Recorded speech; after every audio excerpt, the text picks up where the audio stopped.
at electric cars and how they are becoming more viable. We go and visit one of the land speed record teams and of course Formula E.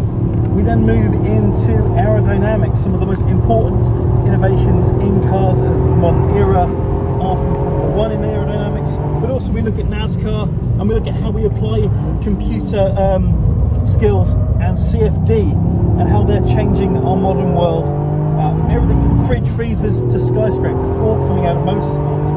We're looking at AI and how that's increasingly playing a role. We look at driverless car technology on the back of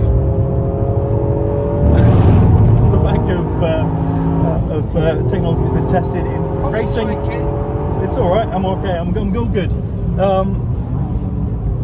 We look at we're all good. We also look at safety, and we're looking at the Roman Grosjean crash in Bahrain, how various different things happen that saved his life, from barriers to halos and safety cells. We also look at the part that Formula 1 played in the COVID crisis and the technology that was actually in play there and how teams operated. We're looking at future materials, things like graphene, how that's going to change racing and change our lives, one of the most important materials in the world today. We're looking at different ways we're doing tyres, for example, dandelions and through wahuli shrub, which is grown in the deserts of southern America. We're looking at flax fibres and how new technologies are being used in those areas as well.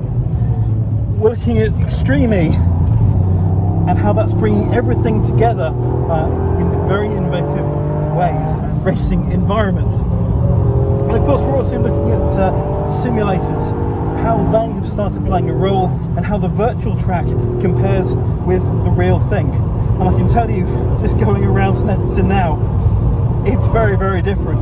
Drivers talk about the bum sensation, knowing when the car's sticking out, and believe me, the bum sensation is very, very real.